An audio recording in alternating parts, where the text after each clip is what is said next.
കഴിഞ്ഞ HSAയുടെ ക്ലാസ്സിലെ ആദ്യം തന്നെ ഫസ്റ്റ് ക്ലാസ്സിൽ പറഞ്ഞ ഒരു പോയിന്റ് പരീക്ഷയിൽ ഒരു മാർക്കായിട്ട് വന്നു. കഴിഞ്ഞ HST പരീക്ഷ ചോദ്യം കണ്ടാൽ അറിയാം.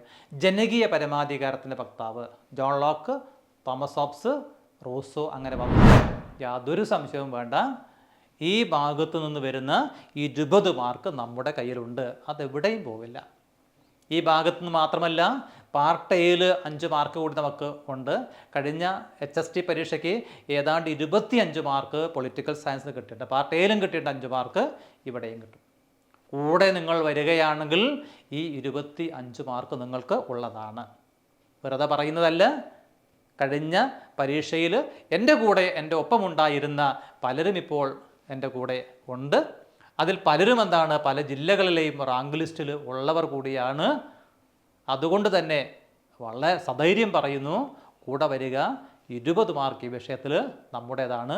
അതെങ്ങും പോകാതെ നിങ്ങളുടെ കൈകളിൽ എത്തിക്കാവുന്ന രീതിയിൽ ഈ വിഷയം ഞാൻ നിങ്ങൾക്ക് എത്തിച്ച് തരിക തന്നെ ചെയ്യും. Yes, welcome to prep scale. ഞാൻ രാജൻ കാവിൽ. HST സിലബസ് അനുസരിച്ചുള്ള പഠനം നമ്മൾ ആരംഭിക്കുകയാണ്. എല്ലാവരെയും പ്രപ്പ് സ്കെയിൽ ലേണിംഗ് ആപ്പിലേക്ക് സ്നേഹത്തോടെ സ്വാഗതം ചെയ്യുന്നു. അടുത്ത HST തസ്തികയിലേക്ക്, അല്ലെങ്കിൽ ആ തസ്തികയിൽ നിങ്ങളൊക്കെ ഉണ്ടാകട്ടെ എന്ന് പ്രാർത്ഥിച്ചുകൊണ്ട് നമ്മൾ ഈ ക്ലാസ് തുടങ്ങുകയാണ്. നമ്മുടെ സിലബസിലെ പാർട്ട് ബിയിൽ പൊളിറ്റിക്കൽ സയൻസ് എന്ന് പറയുന്ന ഒരു ഭാഗമുണ്ട്.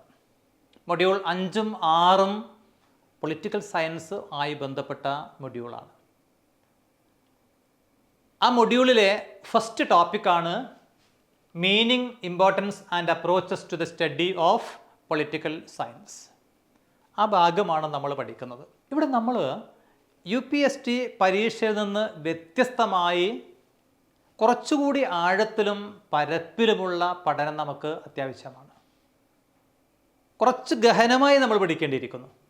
നിങ്ങൾക്കറിയാം, കഴിഞ്ഞ HST പരീക്ഷ നടന്ന സമയത്ത് അതിൻ്റെ കട്ട് ഓഫ് മാർക്ക് 40 താഴെയാണ് എന്ന് പറയുമ്പോൾ ചില ജില്ലകളിൽ എത്ര കാഠിന്യമുള്ള രീതിയിലായിരിക്കാം ചോദ്യങ്ങൾ ചോദിച്ചത്.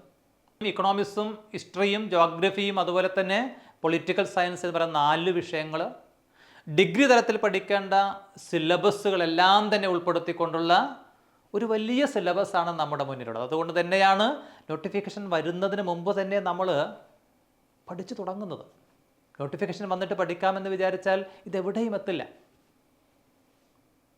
നമുക്ക് ഈ പേപ്പറിൽ ഡിഗ്രി തലത്തിൽ പഠിക്കേണ്ട 5 പേപ്പറുകളിലെ സിലബസുകൾ ഉൾക്കൊള്ളുന്നുണ്ട്. ഇന്ത്യൻ ഗവൺമെൻറ് ആൻഡ് പൊളിറ്റിക്സ് എന്ന് പറയുന്ന പേപ്പറിലെ വിഷയങ്ങൾ പഠിക്കാറുണ്ട്. പൊളിറ്റിക്കൽ തോട്ട് എന്ന് പറയുന്ന കോർ സബ്ജക്റ്റിൽ ഇത് പഠിക്കാനുണ്ട്. ഇൻ്റർനാഷണൽ പൊളിറ്റിക്സ് എന്ന് പറയുന്ന ഒരു പ്രധാന പേപ്പർ പഠിക്കാനുണ്ട് ഡിഗ്രിക്ക്, അതിലെ സിലബസുകളുണ്ട്. അതുപോലെ തന്നെ പൊളിറ്റിക്കൽ സോഷ്യോളജി എന്ന് പറയുന്ന ഒരു പേപ്പറുണ്ട്, അതിലെ ഭാഗങ്ങളുണ്ട്. അങ്ങനെ 5ഓളം പേപ്പറുകളിലെ സിലബസുകൾ ഉൾപ്പെടുത്തിയ ഒരു സിലബസാണ് 20 മാർക്കിന് നമ്മുടെ മുന്നിലുള്ളത്. അതിൽ ആദ്യത്തെ ടോപ്പിക്കാണ് meaning, importance and approaches to the study of political science. നിങ്ങൾ ഇതുവരെ ഒരു PSC പരീക്ഷയ്ക്കും പഠിക്കാത്ത ഒരു ഭാഗമാണ് ഇന്ന് നമുക്ക് പഠിക്കാനുള്ളത്. ഈ ഭാഗവുമായി ബന്ധപ്പെട്ട് നിങ്ങൾ ഒരു പരീക്ഷയ്ക്കും പഠിച്ചിട്ടില്ല. നിലവിലുള്ള ഒരു ഗൈഡുകളിലും ഇത് ഇല്ലതാനും. അധ്യാപകരുടെ ഒരു മേൽനോട്ടത്തിൽ പഠിക്കേണ്ട ഒരു പരീക്ഷ തന്നെയാണ് HST എന്നാണ് ഞാൻ പറയുക. കാരണം ഡിഗ്രി തലത്തിലുള്ള വിഷയങ്ങളൊക്കെ നിങ്ങളുടെ മുന്നിലേക്ക് എത്തിക്കേണ്ടതായിട്ടുണ്ട്. ഇവിടെ നമ്മൾ ഇന്നത്തെ ക്ലാസ്സിൽ പൊളിറ്റിക്കൽ സയൻസിൻ്റെ അർത്ഥം എന്താണ് എന്ന് മാത്രം അങ്ങ് പറഞ്ഞു പോവുകയാണ്. വളരെ ലളിതമായിട്ട് പറയുക. ഓർക്കുക, ഈ പാഠഭാഗം എടുക്കുമ്പോൾ അല്ലെങ്കിൽ പൊളിറ്റിക്കൽ സയൻസ് എന്ന് പറയുന്ന വിഷയം എടുക്കുമ്പോൾ ചില ടേമുകൾ നമ്മൾ പഠിക്കേണ്ടതായിട്ടുണ്ട്. ആ ടേമുകളുടെ നിർവചനങ്ങൾ നമ്മൾ പഠിക്കേണ്ടതായിട്ടുണ്ട്. അപ്പം അതുകൊണ്ട് തന്നെ കുറച്ചുകൂടി ഒരു ശ്രദ്ധ മനസ്സിരുത്തി പഠിക്കേണ്ട കാര്യത്തിൽ നിങ്ങൾക്ക് ഉണ്ടാകണം. അപ്പോൾ എന്താണ് രാഷ്ട്രതന്ത്രം എന്ന് അറിഞ്ഞാൽ മാത്രമേ മുന്നോട്ട് പോകാൻ കഴിയൂ. നിങ്ങൾ ചെറിയ ക്ലാസ്സിലൊക്കെ പഠിച്ചു കാണും. ഹിസ്റ്ററി പഠിച്ചവർ പൊളിറ്റിക്കൽ സയൻസ് സബ്സിഡറി പഠിച്ചിട്ടുണ്ടെങ്കിൽ ചെറിയ ക്ലാസ്സിലൊക്കെ ചിലപ്പോൾ പഠിക്കാൻ സാധ്യതയുണ്ട്, സബ്സിഡറി പേപ്പറൊക്കെ പഠിക്കാൻ സാധ്യതയുണ്ട്. എന്താണ് പൊളിറ്റിക്കൽ സയൻസ്? ഇപ്പോഴത്തെ സിലബസിൽ അതില്ല. ലളിതമായി പറഞ്ഞാൽ രാഷ്ട്രത്തെയും ഭരണകൂടത്തെയും ബാധിക്കുന്ന പ്രശ്നങ്ങളെ ചിട്ടയായി കൈകാര്യം ചെയ്യുന്ന സാമൂഹ്യ ശാസ്ത്രമാണ് രാഷ്ട്രതന്ത്രം. എന്താണത്? രാഷ്ട്രത്തെയും ഭരണകൂടത്തെയും ബാധിക്കുന്ന പ്രശ്നങ്ങൾ. ഇപ്പോൾ രാഷ്ട്രത്തെയും ഭരണകൂടത്തെയും ബാധിക്കുന്ന നിരവധി പ്രശ്നങ്ങളുണ്ട്.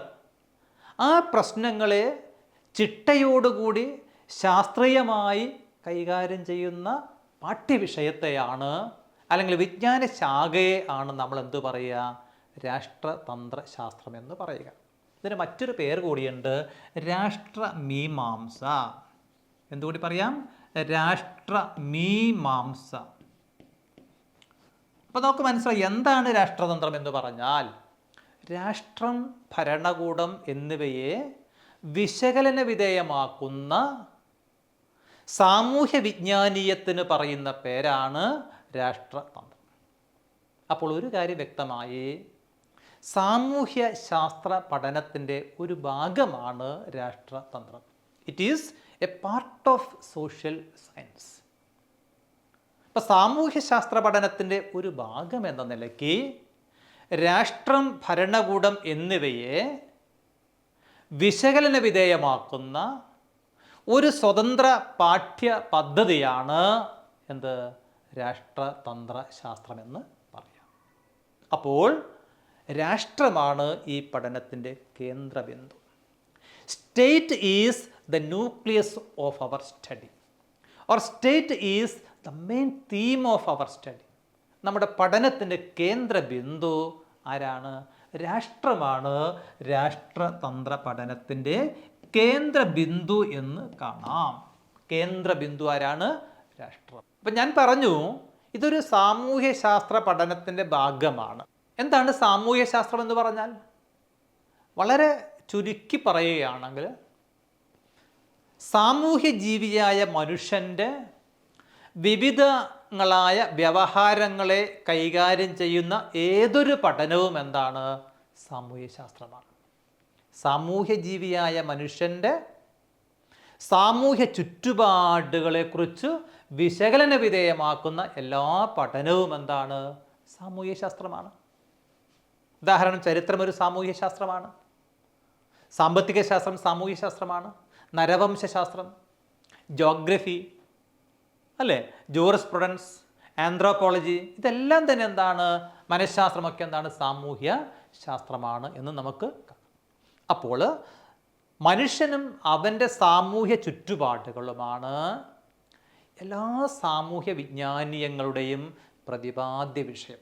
ഇക്കണോമിക്സ് ആണെങ്കിലും, ഹിസ്റ്ററി ആണെങ്കിലും, നരവംശാസ്ത്രമാണെങ്കിലും, അത് പിന്നെ മനഃശാസ്ത്രമാണെങ്കിലും, നീതിശാസ്ത്രമാണെങ്കിലും, നിയമശാസ്ത്രമാണെങ്കിലും, ഇതിലൊക്കെ കേന്ദ്രബിന്ദു എന്താണ്? മനുഷ്യനും അവൻ്റെ സാമൂഹ്യ ചുറ്റുപാടുകളുമാണ്.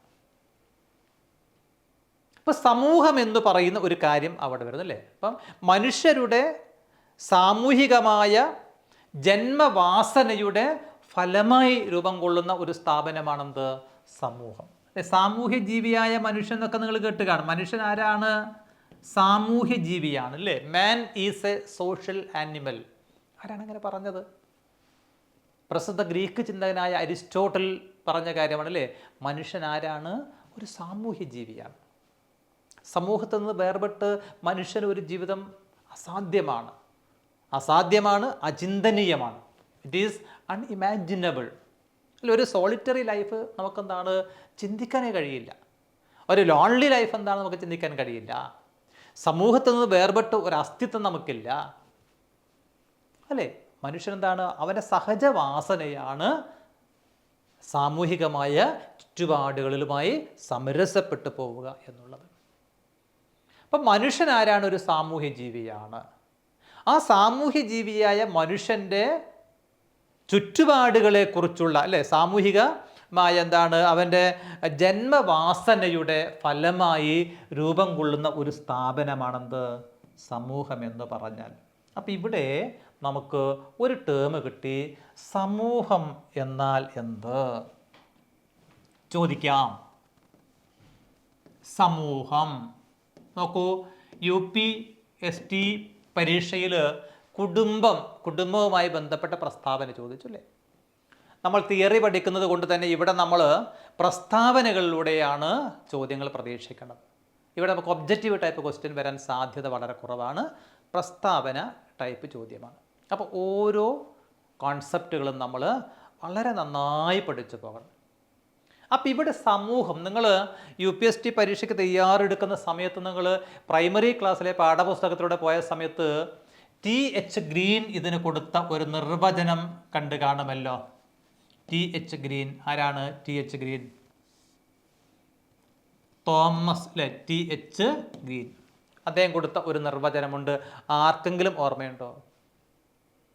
ഓർത്തു നോക്കൂ. ഓർമ്മ വരുന്നില്ല അല്ലേ? വ്യക്തികളെ ഉൾക്കൊള്ളുന്ന ഒരു വലിയ സംഘമാണ് സമൂഹം. പഠിച്ചു കാണുന്ന അല്ലേ, ഒന്ന് ഓർത്തു നോക്കൂ. വ്യക്തികളെ ഉൾക്കൊള്ളുന്ന ഒരു വലിയ സംഘത്തെയാണ്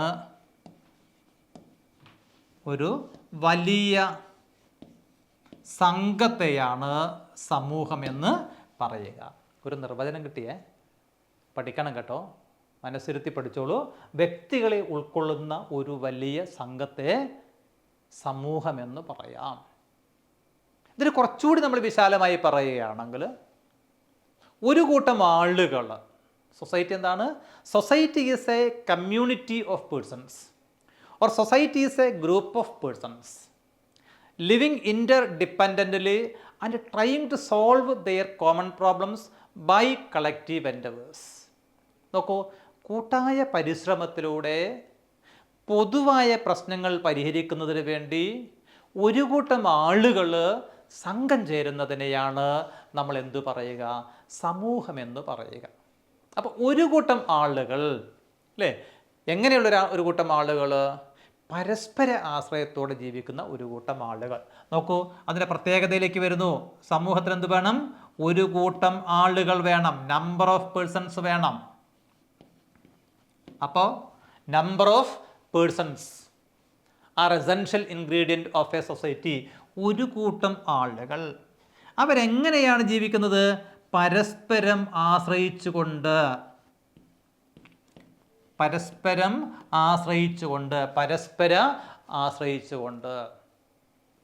അങ്ങനെ ജീവിക്കുക മാത്രമല്ല, അവർക്കൊരു പൊതുവായ പ്രശ്നമുണ്ട്. പൊതുവായ പ്രശ്നമുണ്ടായിരിക്കണം. ഒരു പൊതുവായ പ്രശ്നമുണ്ട്. അപ്പോൾ ഒരു പൊതുവായ പ്രശ്നം പരിഹരിക്കുന്നതിന് വേണ്ടി ഒരു കൂട്ടം ആളുകൾ ഒരു നിശ്ചിത പ്രദേശത്ത് സംഘം ചേരുന്നതിനെയാണ് നമ്മൾ എന്ത് പറയുക? സമൂഹമെന്ന് പറയുക. അപ്പം നിർവചനം ചോദിക്കില്ല, സമൂഹത്തിൻ്റെ പ്രത്യേകതകൾ, സവിശേഷതകൾ ചോദിക്കാം. അപ്പോൾ എന്തൊക്കെയാണ് സവിശേഷതകൾ? ഒരു കൂട്ടം ആളുകൾ വേണം. ആ ആളുകൾ പരസ്പരം ആശ്രയിച്ചുകൊണ്ടാണ് ജീവിക്കുന്നത്. അവർക്കൊരു പൊതുവായൊരു പ്രശ്നമുണ്ട്. ആ പൊതുവായ പ്രശ്നം പരിഹരിക്കാൻ വേണ്ടി ഒരു നിശ്ചിത പ്രദേശത്ത് സംഘം ചേരുക. ഇപ്പം ഞാൻ പറഞ്ഞു എന്താണ്? ഒരു കമ്മ്യൂണിറ്റി ഓഫ് പേഴ്സൺസ്, ഒരു സമുദായമാണ്. അപ്പം പൊതുവായ പ്രശ്നങ്ങൾ പരിഹരിക്കുന്നതിന് വേണ്ടി പരസ്പര ആശ്രയത്തോട് ജീവിക്കുന്ന ഒരു കൂട്ടം ആളുകളുടെ സമുദായത്തെയാണ് നമ്മൾ എന്ത് വിളിക്കുന്നത്? സമൂഹം എന്ന് വിളിക്കുന്നത്. അപ്പം ഇവിടെ മറ്റൊരു പദം കൂടി കിട്ടി, സമുദായം, കമ്മ്യൂണിറ്റി.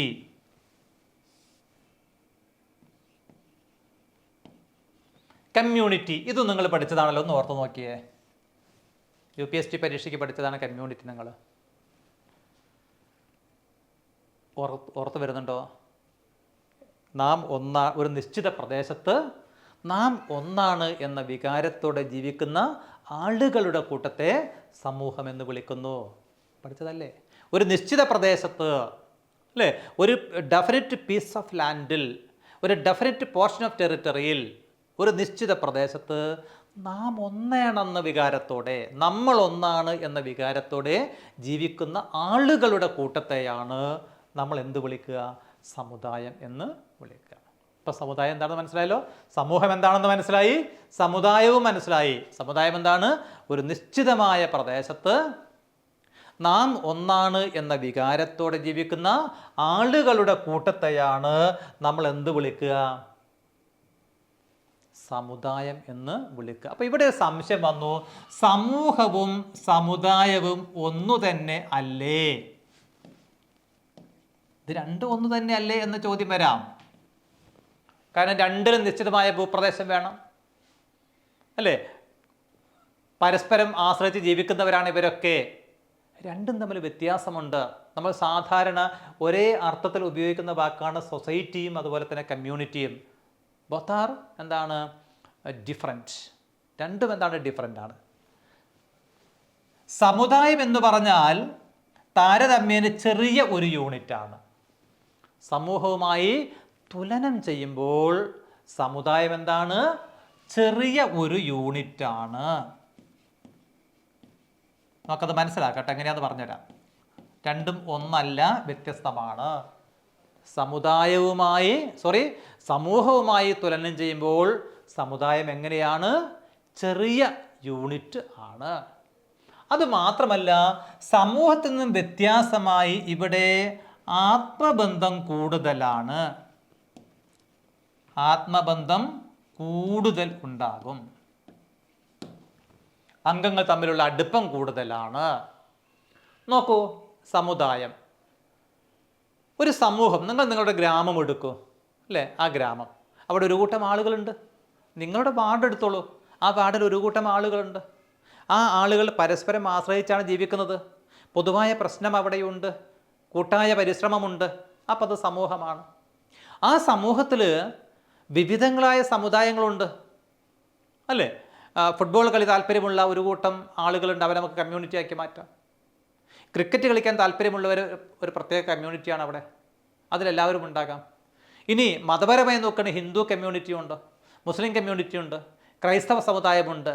അപ്പോൾ അങ്ങനെ നോക്കുമ്പോൾ എന്താണ്? സമുദായം സമൂഹത്തെക്കാൾ ചെറുതാണ്.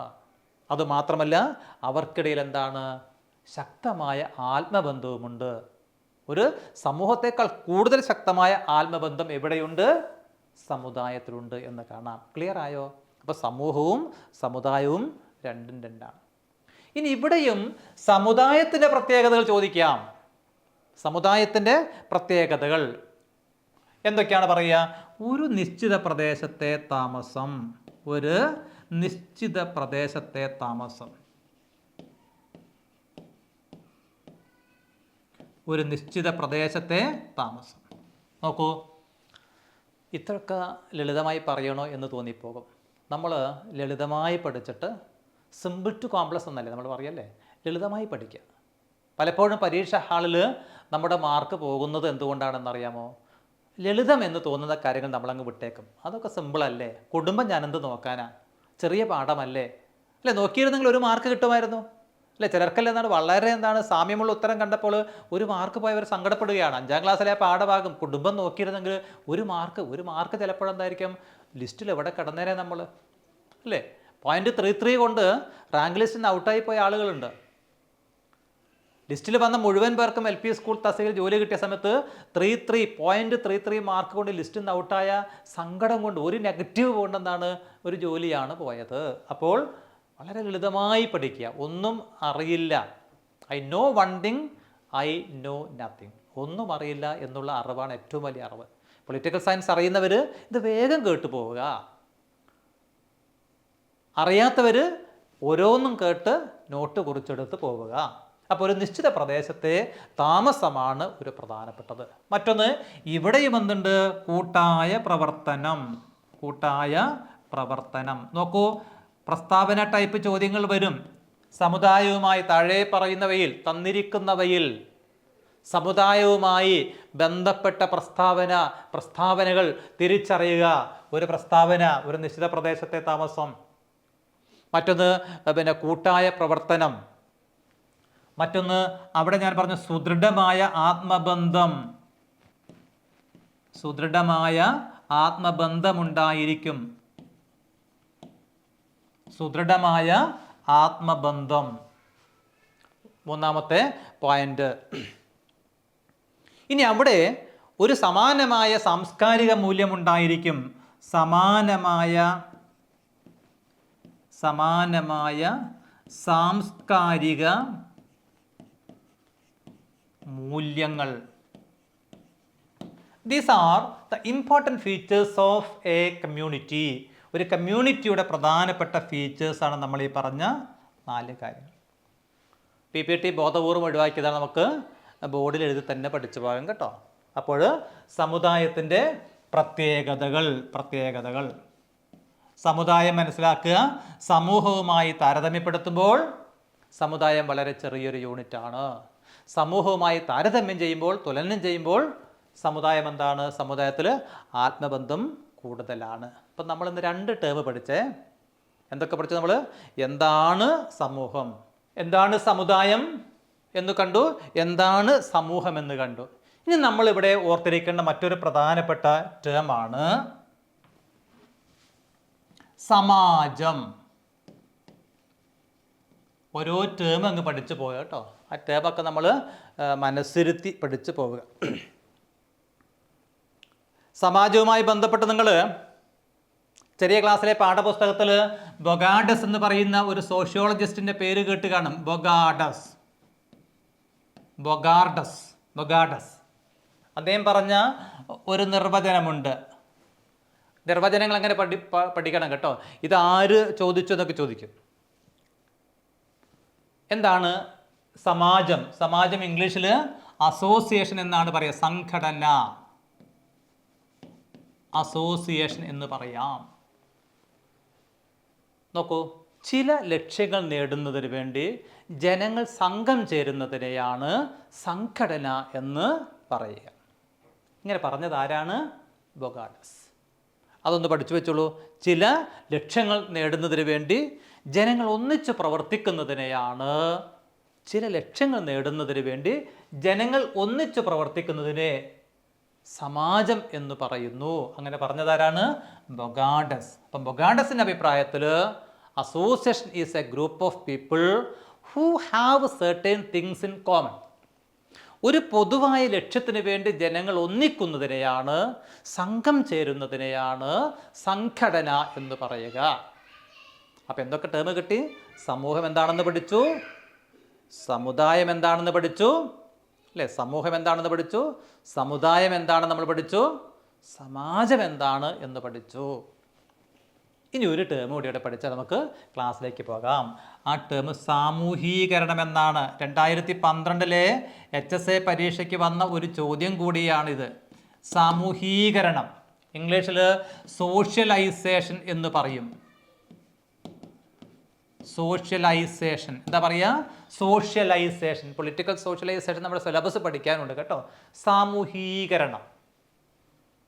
സാമൂഹീകരണം എന്ന് കേട്ട് കാണുമോ? നിങ്ങൾ പഠിച്ചതാണ് UPSC പരീക്ഷയ്ക്ക്, ഒന്ന് ഓർത്ത് നോക്കിയേ.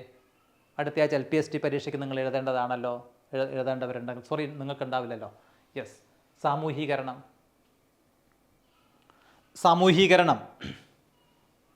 ഓർമ്മയില്ല. വ്യക്തികൾ സമൂഹത്തിൻ്റെ സമ്പ്രദായങ്ങളുമായി പൊരുത്തപ്പെട്ട് അല്ലെങ്കിൽ പൊരുത്തപ്പെടാൻ പഠിക്കുന്ന പ്രക്രിയ. വ്യക്തികൾ സമൂഹത്തിൻ്റെ സമ്പ്രദായങ്ങളുമായി പൊരുത്തപ്പെടാൻ പഠിക്കുന്ന പ്രക്രിയ. എഴുതി വെക്കണേ. വ്യക്തികൾ സമൂഹത്തിൻ്റെ സമ്പ്രദായങ്ങളുമായി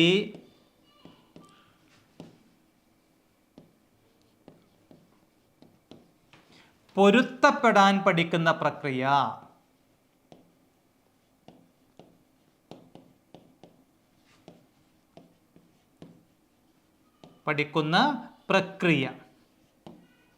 ഇങ്ങനെ പറഞ്ഞതാര് എന്ന് ചോദിക്കാം. അങ്ങനെ ചോദിച്ചാൽ ഉത്തരം ഓഗ്ബൺ. ആരാണ് പറഞ്ഞത്? ഓഗ്ബൺ. പറഞ്ഞ ആളെ കിട്ടി. വ്യക്തികൾ സമൂഹത്തിൻ്റെ സമ്പ്രദായങ്ങളുമായി പൊരുത്തപ്പെടാൻ പഠിക്കുന്ന പ്രക്രിയ എന്ന് പറഞ്ഞത് ആരാണ്? ഓഗ്ബൺ ആണ്. സാമൂഹീകരണം. അപ്പം നിങ്ങളിന്ന് എന്തെല്ലാം എഴുതി വെക്കണം? സമൂഹം. എന്താണ് സമൂഹം? എന്താണ് സമാജം? എന്താണ് സമുദായം?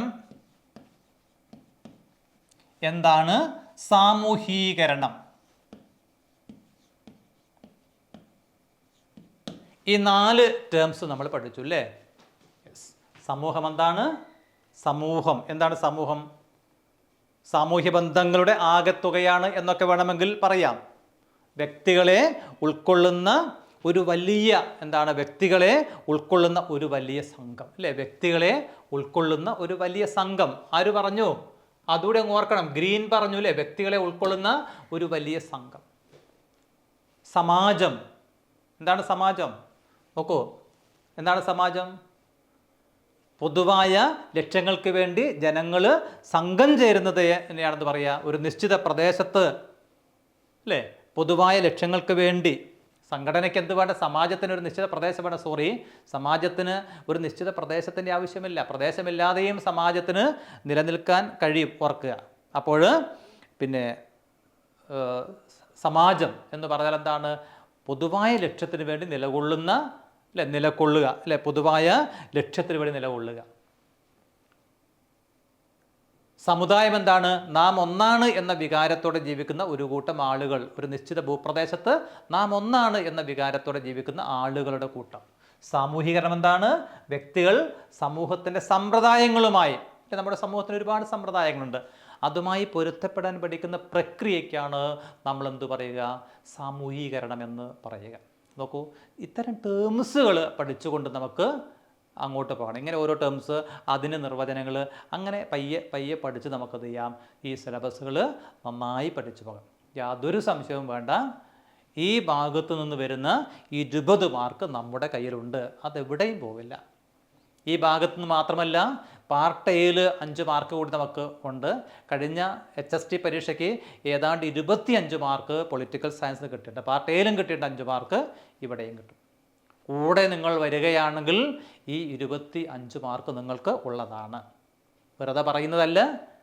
കഴിഞ്ഞ പരീക്ഷയിൽ എൻ്റെ കൂടെ എൻ്റെ ഒപ്പമുണ്ടായിരുന്ന പലരും ഇപ്പോൾ എൻ്റെ കൂടെ ഉണ്ട്. അതിൽ പലരും എന്താണ്? പല ജില്ലകളിലെയും റാങ്ക് ലിസ്റ്റിൽ ഉള്ളവർ കൂടിയാണ്. അതുകൊണ്ട് തന്നെ വളരെ സധൈര്യം പറയുന്നു, കൂടെ വരിക. 20 മാർക്ക് ഈ വിഷയത്തിൽ നമ്മുടേതാണ്. അതെങ്ങും പോകാതെ നിങ്ങളുടെ കൈകളിൽ എത്തിക്കാവുന്ന രീതിയിൽ ഈ വിഷയം ഞാൻ നിങ്ങൾക്ക് എത്തിച്ച് തരിക തന്നെ ചെയ്യും. യെസ്. സാമൂഹീകരണം. ഇനി നമുക്ക് ചെറുതായിട്ട് ഈ വിഷയത്തിലേക്കൊന്ന് കടന്നു പോയാലോ? നമ്മൾ ഒരു കാര്യം പറയാൻ വിട്ടുപോയി. സാമൂഹീകരണം പറഞ്ഞപ്പോൾ സാമൂഹീകരണത്തിന് പ്രധാനമായും 2-3 ഏജൻസികളുണ്ട്. കുടുംബം ഒരു ഏജൻസിയാണ്, വിദ്യാലയം മറ്റൊരു ഏജൻസിയാണ്, അതുപോലെ തന്നെ മാധ്യമം. 2014 HSC പരീക്ഷ വളരെ എളുപ്പമല്ല. ഡയറക്റ്റ് ക്വസ്റ്റ്യൻസ്, വളരെ സിമ്പിൾ ചോദ്യം. അതിലൊന്നാണ് താഴെ പറയുന്നവയിൽ സാമൂഹീകരണത്തിൻ്റെ ഏജൻസി. അതിൽ കുടുംബം വന്നിരുന്നു കേട്ടോ. കുടുംബം അതിൻ്റെ ഒരു പ്രധാനപ്പെട്ട ഏജൻസി. ഇനി നമ്മൾ ഇവിടെ പൊളിറ്റിക്കൽ സയൻസിൻ്റെ മീനിങ് ആണ് പഠിക്കുന്നത്. നമ്മുടെ സിലബസിലുള്ളതാണ്. മീനിങ്ങിനെ കുറിച്ച് ഒരു ചോദ്യമുണ്ട് സിലബസിൽ. നമുക്ക് അതുകൂടി കണ്ടങ്ങ് പോകാം അല്ലേ? മീനിങ് എന്താണ്? രാഷ്ട്രതന്ത്രം എന്ന് പറഞ്ഞാൽ, in simple language we can say that it is A science concerning state, or it is a systematic study of the state. രാഷ്ട്രവുമായി ബന്ധപ്പെട്ട് ജനങ്ങളുടെ പ്രവർത്തനങ്ങളുടെ പഠനമാണ് രാഷ്ട്രതന്ത്രം. രാഷ്ട്രവുമായി ബന്ധപ്പെട്ട ജനങ്ങളുടെ പ്രവർത്തനങ്ങളുടെ പഠനം. ഇപ്പം രാഷ്ട്രവുമായി ബന്ധപ്പെട്ട് ജനങ്ങൾ ഒരുപാട് പ്രവർത്തനങ്ങൾ നടത്തുന്നുണ്ട്. ആ രാഷ്ട്രവുമായി ബന്ധപ്പെട്ട ജനങ്ങളുടെ പ്രവർത്തനങ്ങളുടെ പഠനം. നോക്കൂ, മനുഷ്യനെന്ന് പറയുമ്പോൾ man has many sided personality അല്ലേ? He has multifarious functions to perform. മനുഷ്യ വ്യക്തിത്വം സങ്കീർണമാണ് അല്ലേ? മനുഷ്യൻ്റെ വ്യക്തിത്വം എന്ന് പറയുന്നത് അത് വളരെ വിശാലമാണ്, സങ്കീർണമാണ്. ഒരാൾക്ക് നിരവധിയായ വ്യക്തിത്വമുണ്ട് അല്ലേ? നിങ്ങളൊരാൾ, ആ ഒരാൾ മകനാണ്, ആ ഒരാൾ ഹസ്ബൻഡാണ്, ആ ഒരാൾ അച്ഛനാണ് അല്ലെങ്കിൽ പിതാവാണ്, അധ്യാപകനാണ്, സാമൂഹ്യ പ്രവർത്തകനാണ്, മതപരമായ സ്ഥാപനങ്ങളിൽ അവിടുത്തെ പങ്ക് വഹിക്കുന്നയാളാണ്. അപ്പം നിരവധിയായ വ്യക്തിത്വം ഓരോരുത്തർക്കുമുണ്ട്, നിരവധിയായ ചുമതലകൾ നമുക്ക് ഓരോരുത്തർക്കും നിർവഹിക്കേണ്ടതായിട്ട് ഉണ്ട്. അപ്പോൾ രാഷ്ട്രവുമായി ബന്ധപ്പെട്ട് മനുഷ്യൻ്റെ പ്രവർത്തനങ്ങളുടെ പഠനമാണെന്ത്? രാഷ്ട്രതന്ത്രം. ഗ്രീക്കുകാർ വളർത്തിയെടുത്ത ഒരു സ്വതന്ത്ര വിജ്ഞാന ശാഖയാണിത്, മനസ്സിലാക്കണം. It is an independent academic discipline. ഈ വിഷയം വളർത്തിയെടുത്ത് കൊണ്ടുവന്നത് ആരാണ്? ഗ്രീക്കുകാർ. ഗ്രീക്കുകാരോട് കടപ്പെട്ടിരിക്കുന്നു എന്ത്? രാഷ്ട്രതന്ത്രശാസ്ത്രം എന്ന് പറയുന്നത്. എന്തുകൊണ്ടാണ്?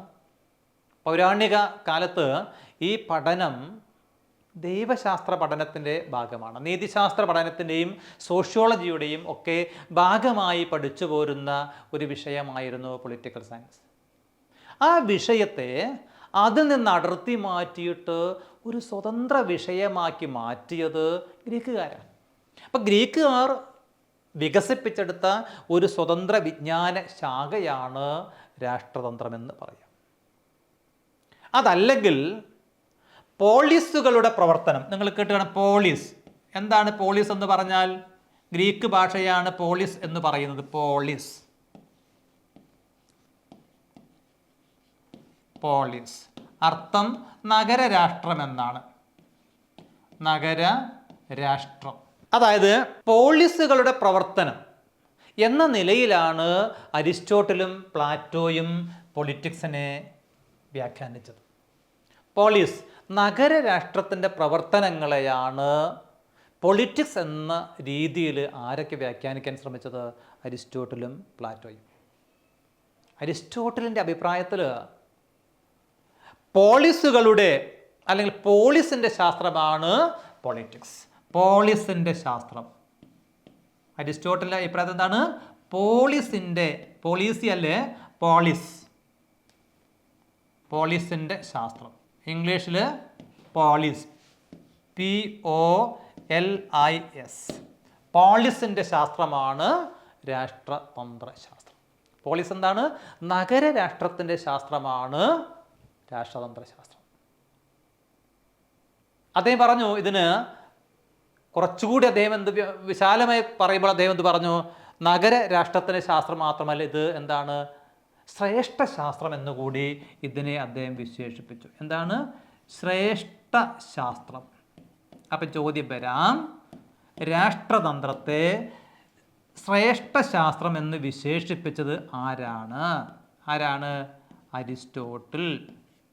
രാഷ്ട്രതന്ത്ര ശാസ്ത്രത്തെ ശ്രേഷ്ഠ ശാസ്ത്രം എന്ന് വിശേഷിപ്പിച്ചത്. അദ്ദേഹം ശ്രേഷ്ഠശാസ്ത്രം എന്ന് മാത്രമല്ല വിശേഷിപ്പിച്ചത്, അതിന് മറ്റൊരു പേര് കൂടി കൊടുത്തു, നായകശാസ്ത്രം. ഇംഗ്ലീഷിൽ മാസ്റ്റർ സയൻസ്.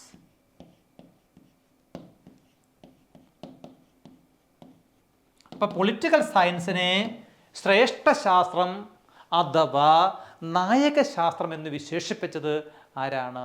അരിസ്റ്റോട്ടിലാണ്. അപ്പം Aristotle, an eminent Greek philosopher, defined political science as master science or supreme science. അല്ലെ, ശ്രേഷ്ഠ ശാസ്ത്രം, പരമോന്നത ശാസ്ത്രം, നായകശാസ്ത്രം എന്നൊക്കെയാണ് ആര് വിശേഷിപ്പിച്ചത്? അരിസ്റ്റോട്ടിൽ വിശേഷിപ്പിച്ചത്. അതോടൊക്കെ തന്നെയാണ് ഇദ്ദേഹത്തെ രാഷ്ട്രതന്ത്ര ശാസ്ത്രത്തിൻ്റെ പിതാവ് എന്ന് അറിയപ്പെടുന്നത്. അരിസ്റ്റോട്ടിൽ ആരാണ്? രാഷ്ട്രതന്ത്ര ശാസ്ത്രത്തിൻ്റെ പിതാവാണ്. He is regarded as the father of political science. രാഷ്ട്രതന്ത്ര ശാസ്ത്രത്തിൻ്റെ പിതാവാണ് ആര്? അരിസ്റ്റോട്ടിൽ. ഇതുകൊണ്ട് മാത്രമല്ല കേട്ടോ ഇദ്ദേഹത്തെ പിതാവ് എന്ന് വിളിച്ചത്. ഞാൻ ആദ്യം പറഞ്ഞു, നമ്മുടെ ഈ പൗരാണിക ദശയിൽ രാഷ്ട്രതന്ത്ര ശാസ്ത്രം എന്ന് പറഞ്ഞാൽ അത് ആത്മീയതയുടെ ഭാഗമാണ്, ദൈവശാസ്ത്രത്തിൻ്റെ ഒക്കെ ഭാഗമായിട്ട് ഉള്ളൊരു പഠനമാണ്. അതിനെ വേർപെടുത്തിയത് ആരാണ്? അരിസ്റ്റോട്ടിലാണ്. He was the first philosopher who separate political science from ethics. ദൈവശാസ്ത്രത്തിൽ നിന്ന്, നീതിശാസ്ത്രത്തിൽ നിന്ന് രാഷ്ട്രതന്ത്രത്തെ വേർപെടുത്തിയിട്ട് അതിനൊരു സ്വതന്ത്ര പരിവേഷം കൊടുത്തത് ആരാണ്? അരിസ്റ്റോട്ടിലാണ്. അതുകൊണ്ടാണ് അദ്ദേഹത്തെ എന്ത് വിളിക്കുന്നത്? രാഷ്ട്രതന്ത്ര ശാസ്ത്രത്തിൻ്റെ പിതാവെന്ന് വിശേഷിപ്പിക്കുന്നത്. ഈ ഇങ്ങനെ പഠിച്ചു വെച്ചത് പിന്നീട് കഴിഞ്ഞ HSA പരീക്ഷയ്ക്ക് ഇതിനല്ല, അതിന് തൊട്ട് മുമ്പത്തെ പരീക്ഷയ്ക്ക് ചിലർക്ക് പാര ആയിപ്പോയിട്ടുണ്ട് കേട്ടോ. രാഷ്ട്രതന്ത്ര ശാസ്ത്രം എന്നോട് തന്നെ പറഞ്ഞു, സാറല്ലേ പറഞ്ഞത് അരിസ്റ്റോട്ടിലാണ് രാഷ്ട്രതന്ത്രത്തിൻ്റെ പിതാവെന്ന്. ചോദ്യം മാറിയല്ലോ. ആ മാറിയ ചോദ്യം ഞാൻ പിന്നീട് പറയാം, ഏതാണ് ആ ചോദ്യമെന്ന് കേട്ടോ. അവിടെ എത്തുമ്പോഴൊന്നുകൂടി ഞാൻ പറയാം. അപ്പോൾ ഇവിടെ നിങ്ങളവർക്ക് അരിസ്റ്റോട്ടിലാണ് രാഷ്ട്രതന്ത്ര ശാസ്ത്രത്തിൻ്റെ പിതാവ്, മറന്നു പോകരുത്. ഇതുകൂടി ഇവിടെ ഓർത്തോ. അദ്ദേഹത്തിൻ്റെ ഒരു പ്രധാനപ്പെട്ട കൃതിയുടെ പേരും എന്ത് തന്നെയാണ്? പൊളിറ്റിക്സ്. പൊളിറ്റിക്സ് എന്ന പുസ്തകത്തിൻ്റെ അല്ലേ, who authored by the work Politics, അരിസ്റ്റോട്ടലിൻ്റെ വർക്കിൻ്റെ പേരാണെന്ത്? പൊളിറ്റിക്സ്. പൊളിറ്റിക്സ് എന്നല്ല അദ്ദേഹം ഈ പുസ്തകത്തിന് പേർ കൊടുത്തത്, പോളിസ് എന്നാണ്. ഇപ്പം രാഷ്ട്രത്തെക്കുറിച്ച്, രാഷ്ട്രത്തിൻ്റെ പ്രശ്നങ്ങളെ സംബന്ധിച്ച് അരിസ്റ്റോട്ടിൽ എഴുതിയ ഒരു പുസ്തകത്തിന് പേർ കൊടുക്കാൻ വേണ്ടിയാണ് പൊളിറ്റിക്സ് എന്ന വാക്ക് ഉപയോഗിക്കപ്പെടുന്നത്. പൊളിറ്റിക്സ് അതായത് 158ഓളം ഗ്രീക്ക് നഗരരാഷ്ട്രങ്ങളെ താരതമ്യം നടത്തിക്കൊണ്ട് അദ്ദേഹം ഒരു പുസ്തകം എഴുതി. ആ പുസ്തകത്തിനൊരു പേർ കൊടുക്കാൻ നോക്കിയ സമയത്ത് അദ്ദേഹത്തിന് മുന്നിലൊരു പേരില്ല. അങ്ങനെയാണ് അദ്ദേഹം എന്താണ് പൊളിറ്റിക്സ് എന്ന വാക്കിലേക്ക് വരുന്നത്. മറക്കരുതേ. അപ്പം താരതമ്യം, അപ്പം അവിടെയും ഒരു ചോദ്യമുണ്ട്. He is regarded as the father of comparative politics. താരതമ്യ രാഷ്ട്രീയത്തിൻ്റെ പിതാവ് എന്നുകൂടി ആരറിയപ്പെടുന്നുണ്ട്? അരിസ്റ്റോട്ടിൽ അറിയപ്പെടുന്നുണ്ട്. ആരാണ്? താരതമ്യ ശാസ്ത്രത്തിൻ്റെ പിതാവ്. താരതമ്യ ശാസ്ത്രത്തിൻ്റെ പിതാവും ആര് തന്നെയാണ്? അരിസ്റ്റോട്ടിൽ. ഇപ്പം രണ്ടെണ്ണം കിട്ടിയേ. അരിസ്റ്റോട്ടിൽ രാഷ്ട്രതന്ത്ര ശാസ്ത്രത്തിൻ്റെ പിതാവാണ്. താരതമ്യ ശാസ്ത്രത്തിൻ്റെ പിതാവും ആര് തന്നെയാണ്? അരിസ്റ്റോട്ടിലാണ്. താരതമ്യ ശാസ്ത്രത്തിൻ്റെ പിതാവ് അരിസ്റ്റോട്ടിലാണ്. ഇത്രയും കാര്യം കിട്ടിയല്ലോ. നമ്മൾ ചെറുതായി പഠിച്ചു പോവുകയാണ്. പഠിക്കുന്ന കാര്യങ്ങൾ ഉറപ്പിച്ച് വെച്ച് നമുക്ക് അങ്ങ് പോകാം. ഇനി ഞാൻ പറഞ്ഞു പൗരാണിക കാലഘട്ടത്തിൽ പൊളിറ്റിക്സ് എന്ന വാക്ക്. ഇനി മധ്യകാലഘട്ടത്തിൽ ഞാൻ പറഞ്ഞു രാഷ്ട്രതന്ത്രം അടിസ്ഥാനപരമായി ആധ്യാത്മികമായിരുന്നു. ഒരു മധ്യകാലഘട്ടമൊക്കെ വരുമ്പോൾ അതെന്താണ്? ആ കാലഘട്ടത്തിൽ രാഷ്ട്രതന്ത്രം കുറച്ചുകൂടി ആധ്യാത്മികമാണ്. അതുമാത്രമല്ല, രാഷ്ട്രീയ അധികാരം ആ കാലത്ത് സ്വതന്ത്രമായിരുന്നില്ല. രാഷ്ട്രീയ അധികാരം പള്ളികളുടെ അധികാരങ്ങൾക്ക് വിധേയമായിരുന്നൊരു കാലഘട്ടമാണ് മധ്യകാലഘട്ടം. നമ്മൾ കണ്ടതാണല്ലേ മധ്യകാലഘട്ടം. പള്ളിക്ക് ഒക്കെ എന്താണ് ഒരുപാട് പ്രാധാന്യമുള്ള കാലഘട്ടം. ആ കാലഘട്ടങ്ങളിൽ എഴുത്തൊക്കെ നമുക്കറിയാം. ഇഹലോക ജീവിതത്തെക്കുറിച്ച് എഴുതാതെ പരലോക ജീവിതവും മരണാനന്തര ജീവിതവും ഒക്കെ എഴുതുന്നൊരു കാലഘട്ടം അല്ലേ. അപ്പോൾ അവിടെ നിന്ന് കുറച്ചുകൂടി ആധ്യാത്മികം മധ്യകാലഘട്ടത്തിൽ. എന്നാൽ 16-ാം നൂറ്റാണ്ട് വരുമ്പോൾ മാറുന്നു. 16-ാം നൂറ്റാണ്ട് 16-ാം നൂറ്റാണ്ട് നമുക്കറിയാം ഒരുപാട് പ്രത്യേകതയുള്ള ഒരു കാലഘട്ടമാണ് 16-ാം നൂറ്റാണ്ട് അല്ലേ. നവോത്ഥാന കാലഘട്ടം ഒക്കെയാണ് 16-ാം നൂറ്റാണ്ട്. 16-ാം നൂറ്റാണ്ട് ആകുമ്പോഴേക്ക് 16-ാം നൂറ്റാണ്ടിൽ ആ കാലത്തെ ഒരു പ്രമുഖ ചിന്തകനാണ് ആര്? Niccolo Machiavelli. ആരാണ്? Niccolo Machiavelli. നോക്കൂ, ഹിസ്റ്ററിക്കാരൊക്കെ കേട്ടപ്പോൾ Niccolo Machiavelli was an Italian philosopher. Niccolo Machiavelli നവോത്ഥാന കാലഘട്ടത്തിലെ ഒരു പ്രമുഖ എഴുത്തുകാരനാണ് നിക്കോളോ മാക്കിയവല്ലി. അതുമാത്രമല്ല, അദ്ദേഹത്തിൻ്റെ ഒരു പ്രധാനപ്പെട്ട കൃതിയുണ്ട്, പുസ്തകം ചോദിക്കാറുണ്ട് പരീക്ഷയ്ക്ക്, ദ പ്രിൻസ്. ഏതാണ് പുസ്തകത്തിൻ്റെ പേര്? The Prince. ഇദ്ദേഹം എന്തിനാണ് ഈ പ്രിൻസ് എന്ന് പറയുന്ന പുസ്തകം എഴുതിയത്? രാജാവിൻ്റെ അധികാരങ്ങൾ ദൈവദത്തമാണ് എന്ന് സമർത്ഥിക്കാൻ വേണ്ടി എഴുതിയ കൃതിയാണ് ഏത്? ദ പ്രിൻസ് എന്ന് പറയുന്ന പുസ്തകം. The Prince. രാജാവിൻ്റെ അധികാരങ്ങൾ എന്താണ്? ദൈവദത്തമാണ്. ദൈവാധികാര സിദ്ധാന്തം ഒക്കെ ഉയർത്തിപ്പിടിക്കുന്ന ഒരു പുസ്തകമാണത്. രാജാവിന് അധികാരങ്ങൾ ദൈവം കൊടുത്തതാണ് അല്ലേ. അതായത് ruler is the deputy of God. The ruler is the deputy or agent of God. Is responsible to God. നണ്ണോട് അർത്ഥം. ഭൂമിയിൽ ആരോടും അദ്ദേഹത്തിന് ഉത്തരവാദിത്തമില്ല, ദൈവത്തോട് മാത്രമാണ്. ദൈവത്തോട് ഉത്തരവാദിത്തമുള്ളത് കൊണ്ട് തന്നെ അദ്ദേഹത്തിൻ്റെ കമാൻഡ്സ് നിയമമാണ്. അദ്ദേഹത്തിൻ്റെ ആജ്ഞകളൊക്കെ നിയമമാണ്. അത് ജനങ്ങൾ ശിരസ അനുസരിച്ചു കൊള്ളണം. ഇപ്പം രാജാവാണ് എല്ലാം. അപ്പം അങ്ങനെ ദൈവാധികാര സിദ്ധാന്തത്തെയൊക്കെ പ്രകീർത്തിക്കാൻ വേണ്ടിയുള്ള പുസ്തകമാണ് ദ പ്രിൻസ്. പക്ഷേ നിക്കോളോ മാക്കിയവെല്ലിക്ക് ഒരു പ്രത്യേകതയുണ്ട്. അദ്ദേഹം എന്തൊക്കെ ചെയ്തു? രാഷ്ട്രതന്ത്രത്തെ കുറച്ചുകൂടി യാഥാർത്ഥ്യാധിഷ്ഠിതവും അതുപോലെ തന്നെ ശാസ്ത്രീയവും ഒക്കെ ആക്കി മാറ്റി. ഇപ്പം രാഷ്ട്രതന്ത്ര ശാസ്ത്രത്തെ കുറച്ചുകൂടി യാഥാർത്ഥ്യ അധിഷ്ഠിതവും ശാസ്ത്രീയ സങ്കല്പവുമാക്കി മാറ്റുന്നതിൽ ഒരുപാട് പങ്ക് വഹിച്ച ആളാണ് ആര്? Niccolo Machiavelli. അദ്ദേഹത്തിന് വേറൊരു പ്രത്യേകത കൂടിയിട്ട് പരീക്ഷയ്ക്ക് വന്നതാണ്. നിക്കോളോ മാക്കിയവെല്ലിയാണ് രാഷ്ട്രം എന്ന പദം ഇദം പ്രഥമമായി ഉപയോഗിച്ചത്. ഇപ്പം രാഷ്ട്രം എന്ന പദം who coined by the term state first. ഇപ്പം രാഷ്ട്രം എന്ന പദം ഇദം പ്രഥമമായി ഉപയോഗിച്ചത് ആരാണ്? നിക്കോളോ മാക്കിയവെല്ലിയാണ്. മറന്നു പോകരുതേ, രാഷ്ട്രം എന്ന വാക്ക്, അതായത് the term state did not become popular until the 16th century. 16ാം നൂറ്റാണ്ട് വരെ ഈ രാഷ്ട്രം എന്ന് പറയുന്ന പദം ലോകത്തിന് അജ്ഞാതമായിരുന്നു. നിക്കോളോ മാക്കിയവെല്ലിയാണ് ആദ്യമായിട്ട് ഈ വാക്ക് ഉപയോഗിക്കുന്നത്. റോമക്കാർ സിവിറ്റാസ് എന്ന വാക്കാണ് ഉപയോഗിച്ചത്. ഗ്രീക്കുകാർ പോളിസ് എന്ന വാക്കാണ് ഉപയോഗിച്ചിരുന്നത്. അപ്പം രാഷ്ട്രം എന്ന പദം, സ്റ്റേറ്റസ് എന്ന വാക്കിൽ നിന്നാണ് രാഷ്ട്രം എന്ന വാക്കിന് ഉൽപ്പത്തി. ആ വാക്ക് ആദ്യമായി ഉപയോഗിക്കുന്നത് ആരാണ്? നിക്കോളോ മാക്കിയവെല്ലിയാണ്.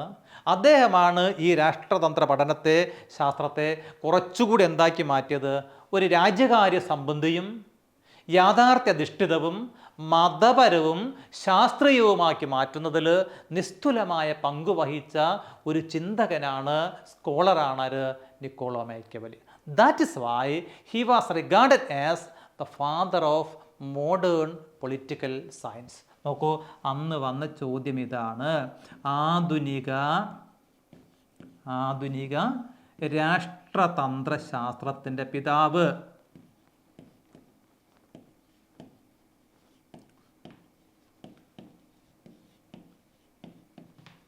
യെസ്. അപ്പം രാഷ്ട്രതന്ത്ര ശാസ്ത്രത്തിൻ്റെ പിതാവാരെന്ന് ചോദിച്ചാൽ അരിസ്റ്റോട്ടിലാണ്.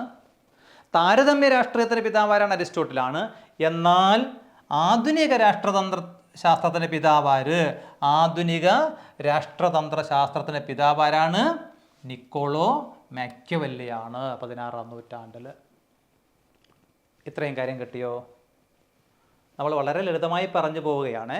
ഈ പറയുന്ന കാര്യങ്ങൾ വീട്ടിൽ പോയിട്ട് കേൾക്കുക, നോട്ടിലേക്ക് മാറ്റുക കേട്ടോ, മറന്നു പോകരുത്. യെസ്. 17ാം നൂറ്റാണ്ടിൽ നിങ്ങൾ തോമസ് ഹോബ്സിനെ കുറിച്ച് കേട്ടുക. അല്ലെ, തോമസ് ഹോബ്സ് എന്ന് പറയുന്ന മറ്റൊരു ചിന്തകൻ. Thomas Hobbes. തോമസ്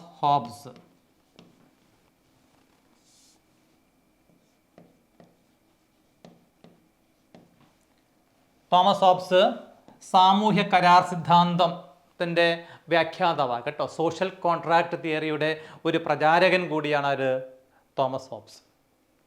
17ാം നൂറ്റാണ്ടിൽ തോമസ് ഹോബ്സ് എന്ത് ചെയ്യുന്നറിയോ? രാഷ്ട്രീയ അധികാരം രാഷ്ട്രീയത്തിലൂടെ മാത്രമല്ല, ബലപ്രയോഗത്തിലൂടെയും പ്രവർത്തനക്ഷമമാക്കി മാറ്റാൻ കഴിയുമെന്ന ഒരു യഥാതഥ വാദം അല്ലെങ്കിൽ യഥാതഥ സങ്കല്പത്തെ വികസിപ്പിച്ചെടുത്തു. അപ്പം രാഷ്ട്രീയ അധികാരം എന്ന് പറയുന്നത് അത് എന്താണ്? അധികാരം എന്ന് പറയുന്നത്, രാഷ്ട്രീയ അധികാരം അല്ലെ, രാഷ്ട്രീയം എന്താണ്? പൊളിറ്റിക്സ് എന്ന് പറയുന്നത് അധികാരത്തിലൂടെ മാത്രമല്ല. നമുക്കറിയാം ഇന്ന് രാഷ്ട്രീയം അധികാരത്തിലൂടെയാണല്ലേ. അപ്പോൾ രാഷ്ട്രീയം അധികാരത്തിലൂടെ മാത്രമല്ല, ബലപ്രയോഗത്തിലൂടെയും പ്രവർത്തനക്ഷമമാക്കി മാറ്റാൻ കഴിയുമെന്ന് പറഞ്ഞയാളാണ് തോമസ് ഹോബ്സ്. അദ്ദേഹം എന്താണ്? രാജാവിൻ്റെ അനിയന്ത്രിതമായ അധികാരത്തിന് വേണ്ടി വാദിക്കുന്ന ഒരാളാണ്. അബ്സല്യൂട്ട് മൊണാർക്കി, അനിയന്ത്രിത രാജവാഴ്ച. ഒരു രാഷ്ട്രത്തിന് നല്ലത് അനിയന്ത്രിത രാജവാഴ്ചയാണ്. രാജാവ് സ്വേച്ഛാധിപതിയായ രാജാവാണ് നല്ലത് എന്ന് പറയുന്ന ആൾ കൂടിയാണ് ആര്? Thomas hobs. കാരണം ജനങ്ങൾക്ക് ഭരിക്കാൻ അറിയില്ല. അപ്പോൾ ഭരിക്കാൻ അറിയാത്ത ജനങ്ങൾ എന്താണ്? കുറച്ചുകൂടി എന്താണ്? ഒരു ദൃഢചിത്തനായ ഒരു ഭരണാധികാരി തന്നെ വേണ്ടതുണ്ട്. അതുകൊണ്ട് അനിയന്ത്രിത രാജവാഴ്ചയുടെ, അബ്സല്യൂട്ട് മൊണാർക്കിയുടെ വക്താവാണ് ആര്? ഇദ്ദേഹം. അപ്പോൾ ഇദ്ദേഹം ആരുമായി ബന്ധപ്പെട്ടതാണ്? രാഷ്ട്രതന്ത്ര പഠനത്തെ കുറച്ചുകൂടി വിപുലമാക്കുന്നതിൽ പങ്കുവഹിച്ച ഒരാളാണ് തോമസ് ഹോബ്സ്. നമുക്ക് പഠിക്കാനുണ്ട് കേട്ടോ. പൊളിറ്റിക്കൽ തോട്ട് എന്ന് പറയുന്ന പേപ്പറിലേക്ക് വരുമ്പോൾ ഇദ്ദേഹത്തെക്കുറിച്ച് പഠിക്കാനുണ്ട്. സാമൂഹ്യ കരാർ സിദ്ധാന്തം. അപ്പോൾ ഇദ്ദേഹം എന്തിൻ്റെ വക്താവാണ്? സാമൂഹ്യ കരാർ സിദ്ധാന്തത്തിൻ്റെ വക്താവാണ് എന്നുകൂടി ഓർത്തിരിക്കുക. യെസ്. പിന്നീട് മറ്റൊരാൾ തോമസ് ഹോബ്സുമായി ബന്ധപ്പെട്ട് പറയുമ്പോൾ ഒരു പുസ്തകത്തിൻ്റെ പേർ കൂടി നിങ്ങൾ ഓർത്ത് വെച്ചോളൂ. അഥവാ പരീക്ഷയ്ക്ക് ചോദിച്ചാലോ? അദ്ദേഹത്തിൻ്റെ പുസ്തകമാണ് ലവ്യാതൻ. ഏതാണ് പുസ്തകം? ലവ്യാതൻ. ലവ്യാതൻ എന്ന് പറയുന്ന പുസ്തകം അല്ലേ? സാമൂഹ്യ കരാർ സിദ്ധാന്തം. സാമൂഹ്യ കരാർ സിദ്ധാന്തത്തിൻ്റെ ആൾ കൂടിയാണ് ആര്? ഇദ്ദേഹം സാമൂഹ്യ കരാർ സിദ്ധാന്തം. ദെൻ മറ്റൊരാളാണ് ആര്? John Locke. ജോൺ ലോക്കിൻ്റെ പുസ്തകം എപ്പോഴും നിങ്ങൾ ചോദിക്കാറുണ്ട്. ജോൺ ലോക്കിൻ്റെ പുസ്തകം. ഇദ്ദേഹം ഒരു വിദ്യാഭ്യാസ ചിന്തകൻ കൂടിയാണ്, വളരെ പ്രധാനപ്പെട്ട ആളാണ്.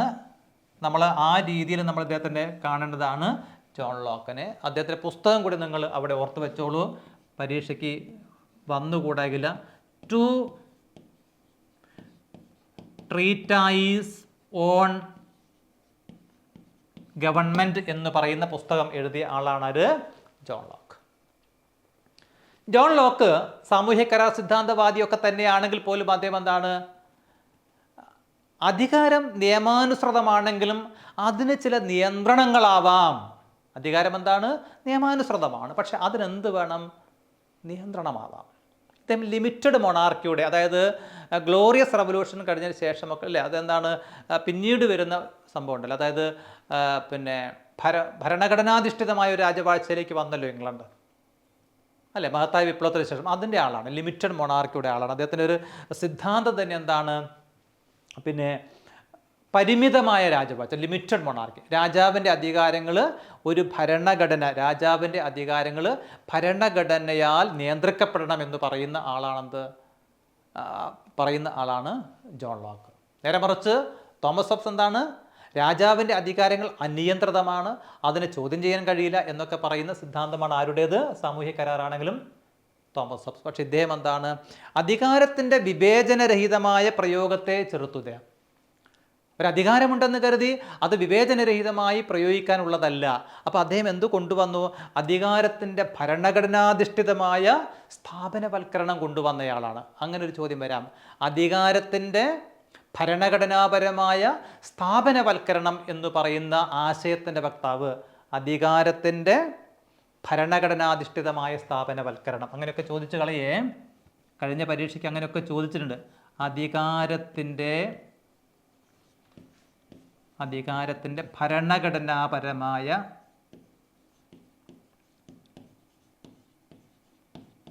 സ്ഥാപനവൽക്കരണം എന്ന് പറയുന്ന ആശയത്തിൻ്റെ വക്താവ്. എന്താണ് ഇതിൻ്റെ ലളിതമായി പറഞ്ഞാൽ? ഒരു രാജാവിൻ്റെ അധികാരം ജനങ്ങളാൽ തയ്യാറാക്കപ്പെട്ട ഒരു ഭരണഘടനയുടെ നിയമങ്ങളാൽ പരിമിതപ്പെടുത്തുക. അതാണ് അധികാരത്തിൻ്റെ ഭരണഘടനാപരമായ സ്ഥാപനവൽക്കരണം എന്ന ആശയത്തിൻ്റെ വക്താവ്.